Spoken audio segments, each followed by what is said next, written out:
दोस्तों Barcelona fans के लिए ये जो वीक था ये अनफॉरगेटेबल वीक था।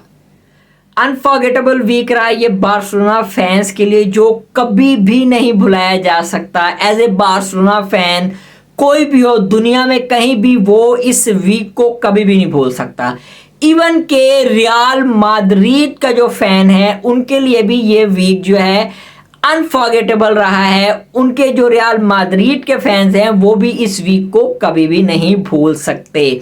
अगर हम बात करें बार्सिलोना फैंस के लिए ये वीक बहुत अच्छा रहा है, जबकि रियल माद्रिद के जो फैंस हैं उनके लिए ये वीक जो है वो बहुत बुरा रहा है। जिसकी वजह से ये जो दो वजह हैं, दो रीज़न है जिनकी वजह से ये जो दो बड़े क्लब्स हैं इनके फैंस जो हैं इस वीक को नहीं भूल पाएंगे। तो दोस्तों चलते हैं, अगर बात करें हम बार्सिलोना फैंस की, तो इस वीक की जो शुरुआत हुई, स्टार्टिंग हुई, वो हुई थी चैंपियंस लीग के मैच से, बार्सिलोना वर्सेस बायरन म्यूनिख, जिनका चैंपियन लीग का मैच था। सबको पता है कि हिस्ट्री में बार्सिलोना और बायरन म्यूनिख के जो 8-2 बार्सिलोना को लगा था, गोल जो लगे थे बहुत बड़े मार्जिन से, और पिछले 9-10 सालों से जो है वो बायरन जो है बार्सिलोना पर डोमिनेट कर था। बार्सिलोना नहीं जीत पाया था पिछले 9 सालों से। तो इस दफा बार्सिलोना ने बायरन म्यूनिख को भाई पीटा है 4-1 से मारा है। अगर हम इसमें बात करें तो रियल माड्रिड के फैंस और बायरन म्यूनिख के फैंस दोनों ऑलमोस्ट सेम है, दो जिसम एक जान है। तो रियल मैड्रिड जिससे हमारी राइवलरी है बहुत पुरानी, उनका यही था कि भाई बायरन जो है वो बार्सिलोना को मारेगा, बार्सिलोना जो है फिर हारेगा तो बार्सिलोना को जो है हम ट्रोल करेंगे। लेकिन बार्सिलोना जीता। एक तो ये पहली जो है बार्सा फैंस के लिए जो है वो खुशी थी, एक जीत की जो एक लगन थी वो बार्सिलोना फैंस को इस वीक में मिली। तो उसके बाद जो है दोस्तों फिर थी El Clasico, real Madrid versus Barcelona, एक बहुत बड़ी राइवलरी, ठीक है, जिसमें पिछले 5 से 6 अगर हम एल क्लासिको मैचेस देखें तो रियल मैड्रिड जो है वो बार्सिलोना पर डोमिनेट कर रहा था, बार्सिलोना से जीत रहा था। तो इस दफा जो है वो मैच था संतियागो बर्नाबाओ में, रियल मैड्रिड के होम ग्राउंड में भाई, जहां पर एम्बापे था, बेलिंगम था, विनीशियस था, वल्वेर्डे था, उसके बाद कामाविंगा था, एंड्रिक्स था, अर्दा गुलेर था, चुआमेनी था, बहुत बड़े बड़े नाम जिनके बारे में कहा जा रहा था कि Europe are not ready for them.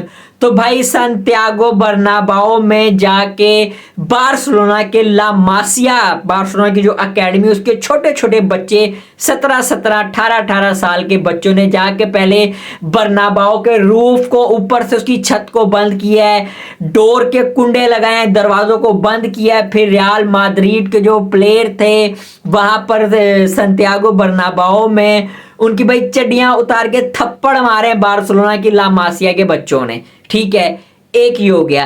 फिर हम बात करें कि एल क्लासिको को जो है 4-0 से हराने के बाद अगले दिन जो है बैलन डोर की सेरेमनी थी भाईजान, फ्रांस बैलन डोर की सेरेमनी थी। उसमें विनीशियस जो है वो हॉट फेवरेट लोग कह रहे थे, हाइप क्रिएट हुई थी। इसमें रियल माड्रिड के फैंस का ये कहना था कि बैलन डोर की जो सेरेमनी होगी, सेरेमनी के बाद जो है ये जो एल क्लासिको हाइप ये को ख़त्म हो जाएगी, हम दोबारा जो है बार्सिलोना फैंस को ट्रोल करेंगे। विनीशियस जो है वो बैलन डोर जो वो लेके आएगा संतियागो बर्नाबाओ में।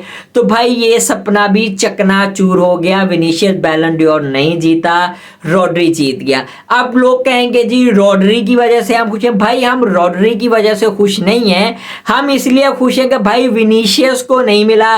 डिजर्विंग था या नहीं था उस पर मैं ऑलरेडी एक वीडियो जो है वो बना चुका हूं, आप उसको देख लीजिएगा। भाई मैं ये कहता हूं कि अगर विनीशियस को लेवेंडोस्की से पहले, जीआर नेमार से पहले या सुआरेस के पास नहीं है बैलन डोर, अगर विनीशियस जीत जाता तो भाई ये इनजस्टिस होता डोस्की के साथ, नेमार के साथ। तो दोस्तों एक ये बात हो गई। फिर अगर हम बात करें यंग प्लेयर की, फ्रांस सेरेमनी में जो कोपा ट्रॉफी दी जाती है, जो कि वर्ल्ड के बेस्ट यंगेस्ट प्लेयर को दी जाती है, वो बार्सिलोना के लामिन यमाल को मिली है कोपा ट्रॉफी। मतलब कि लामिन यमाल जो है इस वर्ल्ड के सबसे बेस्ट यंगेस्ट प्लेयर हैं। एक ये हो गई, ठीक है। फिर उसके बाद हमारी फेमिनी जो है, हमारी प्रिंसेस आयताना बोनमाती, ठीक है, हमारी प्रिंसेस, हमारी क्वीन को भी बैलन डोर मिला है, ठीक है। तो इस तरह ये वीक चलता आया है और किसी भी तरीके से जो है रियल माद्रिद के फैंस को जो इस हफ्ते में बोलने का मौका नहीं मिला। और अगर हम आज की बात करें, सऊदीया में एक किंग कप हो रहा था, किंग कप के नाम से टूर्नामेंट हो रहा, जिसका नॉकआउट मैच था अल नसर रियाल क्रिस्टियानो रोनाल्डो की अल नसर, जो कि 1-0 से डाउन थी। 95 मिनट में जाके पेनल्टी मिलती है और क्रिस्टियानो रोनाल्डो उस पेनल्टी को मिस कर देते हैं। तो बार्सिलोना फैंस के लिए बहुत ही एक अनफॉरगेटेबल वीक रहा है और रियल मैड्रिड के लिए भी जो है वो अनफॉरगेटेबल वीक रहा है। तो वो डिफरेंट तरीके से रहा है।